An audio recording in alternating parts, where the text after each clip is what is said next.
Ang alamat ng pinya.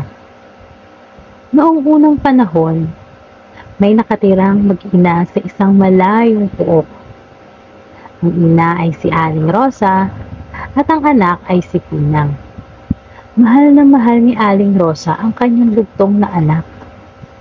Kaya lumaki si Pinang sa layaw. Gusto ng ina na matuto si Pinang sa mga gawaing bahay.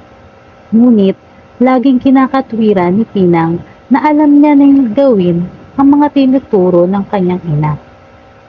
Kaya't pinabayaan na lang niya ang kanyang anak. Isang araw, nagkasakit si Aling Rosa. Hindi siya makabangon at makagawa ng gawaing bahay. Inutusan niya si Pinang na magluto ng lugaw.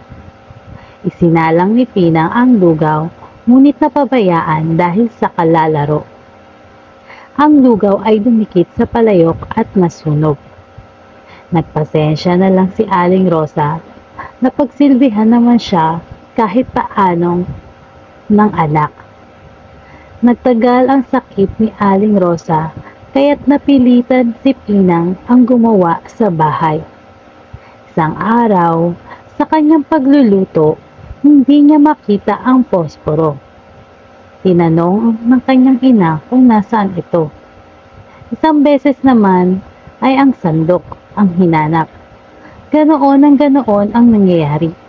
Walang bagay na hindi makita at agad tinatanong ang kanyang ina. Nayamot si Aling Rosa sa katatanong ng kanyang anak.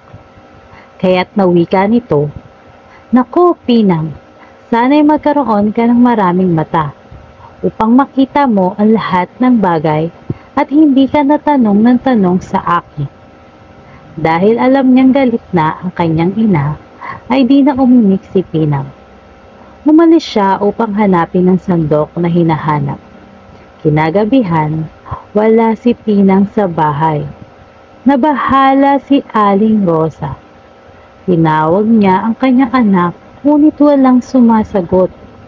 Napilitan siyang bumangon at naghanda ng pagkain. Pagkaraan ng ilang araw, ay magaling-galing na si Aling Rosa. Hinanap niya si Pinang. Tinanong niya ang mga kapitbahay kung nakita nila ang kanyang anak. Ngunit, naglahong parang bula si Pinang. Hindi na nakita ni Aling Rosa si Pinang. Isang araw, may nakitang halaman si Aling Rosa sa kanyang bakuran. Hindi niya alam kung anong uri ang halamang iyon. Nalagaan niyang mabuti hanggang sa ito'y magbunga.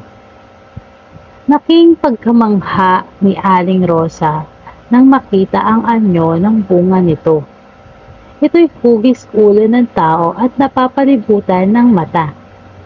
Biglang naalala ni Aling Rosa ang huli niyang sinabi kay Pinang, na sana'y magkaroon ito ng maraming mata para makita kanyang hinahanap. Tahimik na nanangis si Aling Rosa at laking pagsisisi dahil tumalab ang kanyang sinabi sa anak. Inalagaan niyang mabuti ang halaman at tinawag itong Pinang. Sa palipat-lipat sa bibig ng mga tao, ang Pinang ay naging pinya. Ang aral na matututunan dito. Ang aral ng alamat ng pinya ay dapat maging masunurin tayo sa pinag-uutos sa ating ng ating mga magulang. Huwag magdadabog, sa halip ay pagsikapang matapos ang gawain upang maging pulirang anak. Maraming salamat sa pakikinig.